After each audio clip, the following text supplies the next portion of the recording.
All right. Um, just recapping the win over Florida State. What a great comeback by our guys.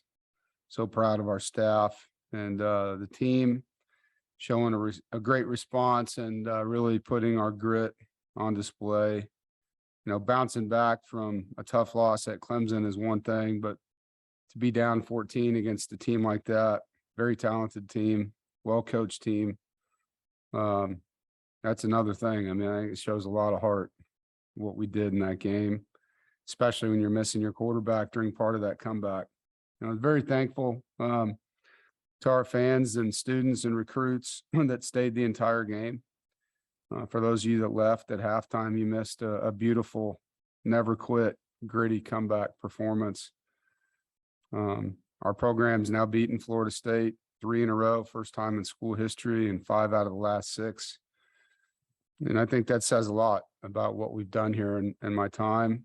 It's a team that was down 14 and lost their quarterback after the opening possession of the third quarter. And I thought Jack did an amazing job just being poised more than anything, coming in the game, just doing what he could do, and leading us to 3 straight scoring drives, all with Chris Dunn's leg. The defense was spectacular in the second half, and had 4 straight 3-and-outs and 2 takeaways.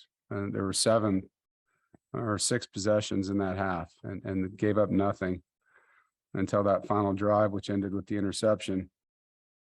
As I mentioned before, I think Chris Dunn, maybe had his best game of his career, and was spectacular, and every point mattered in a game like that. On offense, really challenged both sides of the ball on the line of scrimmage coming out of that Clemson game. And we responded. We had 34 pancakes on offense, and that's O-line, tight ends, running backs, receivers.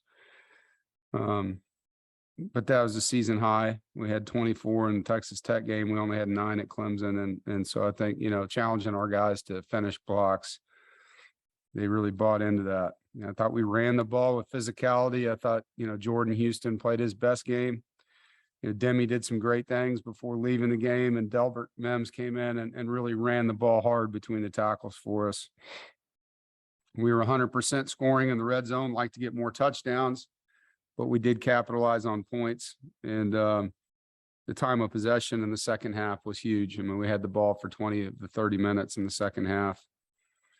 It was really big deal to come out in the third quarter. And I thought Devin did a great job leading us to a touchdown there, getting the touchdown pass to Daryl Jones, his first in NC State uniform. But that was a critical drive, coming out of what we talked about at halftime.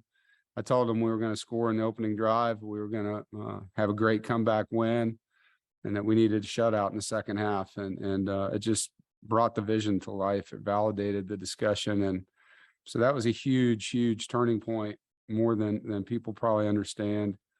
In that comeback.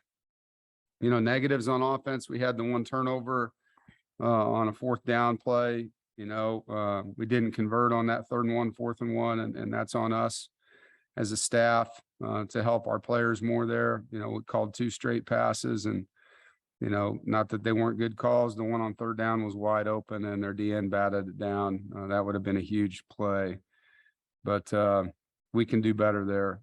I thought our 3rd down offense could be better.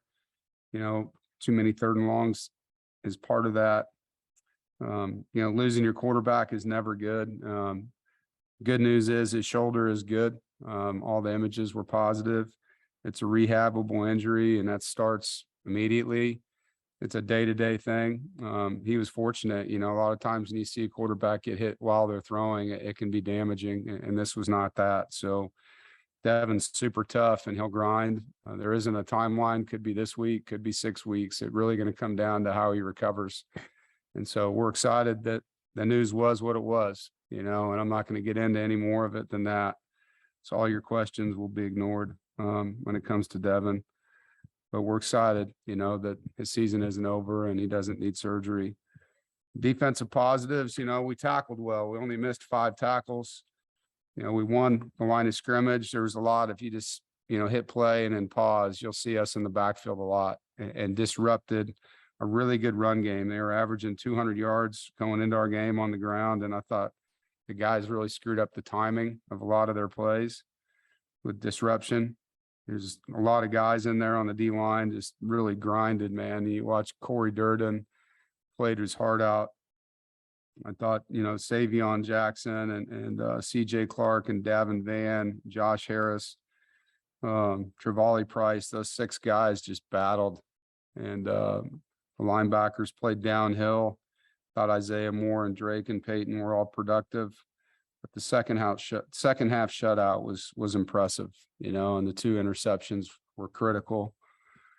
Negatives, we gave up, 5 explosive plays in that second quarter, and that's really what changed the game there from a defensive standpoint. They did make a couple nice throws, and, they have the one giant receiver that jumped over us a couple times, and that's what he's done to everybody. When you have a 6'7" guy, that's going to happen. But we just lost our gaps a couple times on the line of scrimmage, and I think the guys understood it, and they fixed it in the second half. Special teams, it was a back and forth night. I think both teams really did some good things. Obviously, their punt return special play they had where their team, faked like the other guy was getting it, and that was well done by them. We had a really good night on our punt return, pressuring their punter. He had a 28-yard average, which, sets up our offense pretty well. But it was a good night. It was a good night. I thought our kicker was the difference for us. Getting ready for Syracuse, undefeated, ranked in the top 20, very balanced on offense. Robert and I, the offensive coordinator they hired, is a really good football coach, and he's made a difference in their offense. Quarterback who last year I thought struggled throwing the football, is 70% completion rate. He's playing really well. He was a dynamic runner last year and still is. And he's a North Carolina native. I know this will be a big game for him. Tailback Tucker leads the conference still in rushing, and the receiver Gadsden, 6'5" receivers, making a lot of plays. They move them around. Defensively, they're similar to us, 3-3-5, different in their approach. They're smaller body types. They're very quick. They angle and loop and stunt a lot with their front. Their backers have been there a long time, and they're really good players at linebacker. They make a lot of plays. Their corners are productive. They do a nice job disguising zone coverages and man coverages.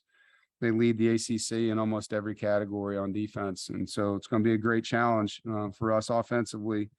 And I know it'll be loud in the Carrier Dome. It always is.